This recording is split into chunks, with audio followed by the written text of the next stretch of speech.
We have more clips of the good liars, this time in Pennsylvania, where I think these kind of videos make for a good opportunity to see the type of MAGA voters who will support Trump, typically doing so unconditionally, and it allows us to analyze not only where they're at, showing where we want to avoid, or even maybe how to reach them in some instances if they're not too far gone. So I've lined up a few clips for us to look at, and we'll knock them out one by one while providing the needed context. So much that needs to be said about January 6th because, there was some people in the crowd that started that crap, and like Ray Epps, that was one of the main guys, and his name just seemed to fall under, fall under the rug. Who do you think was actually responsible for it? Well, Democrats for one, for all the rhetoric they were saying, and then the people, there were some bad actors in the crowd that day, yeah, for sure. But you think they were Democrats? Is that what you're saying? Oh yeah, that Antifa was probably there. So Democrats and Antifa played a big role in January 6th? Yeah, definitely. So next week when Donald Trump does his January 6th award gala at his golf resort, do you think in attendance will be a bunch of Democrats and Antifa? Where at? At his golf club in Bedminster? Oh, probably not there, no. This is an amazing line of questioning, and it's why I think they're so good at what they do. I mean, imagine supporting Trump for 4 years, being so passionate that you listen to his speech on January 6th, where he tells you to go to the Capitol and fight like hell and march there, and he'll be there with you, right beside you, and you actually do all of this and end up in prison for it, just for MAGA to now say that you're Antifa and a Democrat and there's no way you're an actual Trump supporter. It's kind of got to be a smack in the face as you sit there and realize you were just completely lied to and used as a pawn.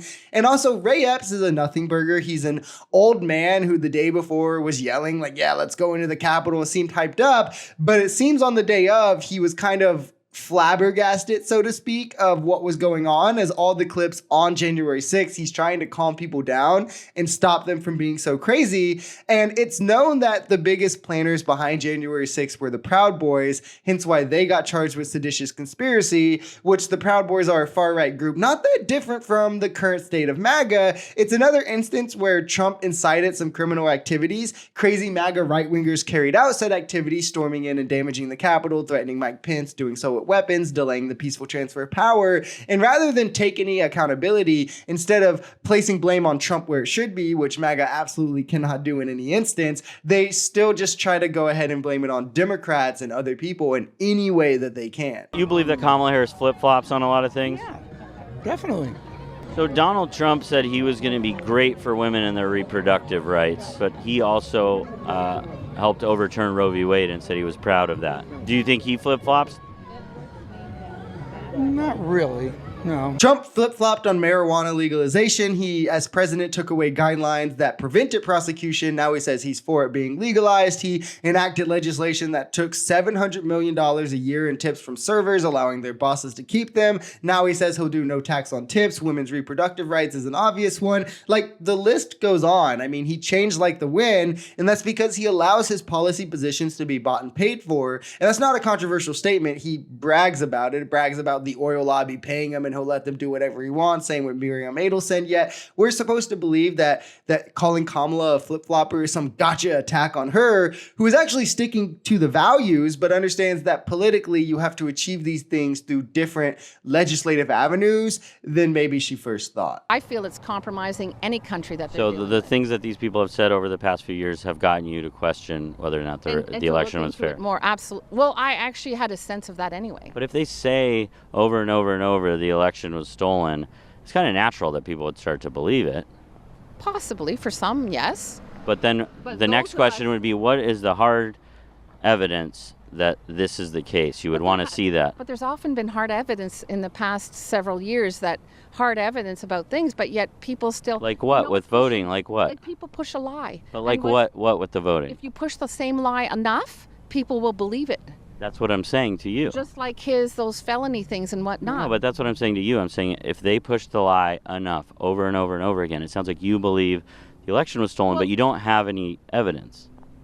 Oh, yes, evidence has been shown that I What believe evidence? it. That's why I said go to Mike Lindell's channel or Dave Clement and go and look what they have. But what do they have? You've been there. What do they have? What would show that the election was not fair? I'd rather you go and look at it. This deflection will always be the answer for MAGA because they have nothing. It'll always just be these vague claims of how evidence exists. It's somewhere, but I can't show you any of it. You have to find it for yourself. However, I can show you hard evidence of the contrary. I mean, here is Mike Lindell having to pay $5 million to a man who debunked his stolen election claims after he said nobody could. The same man that this lady is telling him to go look at for the evidence. Here's the fact that 61 court cases were lost on the lack of merit to the evidence of fraud actually existing, and one's lost on standing. The judges still looked into the cases and found no evidence. The one win that Trump had nothing to do with fraud. It affected little to nothing in the election, only like a couple votes. And this was a change in Pennsylvania law where that you have to provide your ID within 3 days of voting.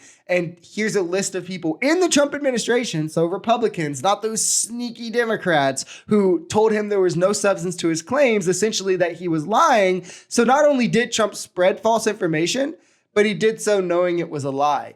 How is that for hard evidence?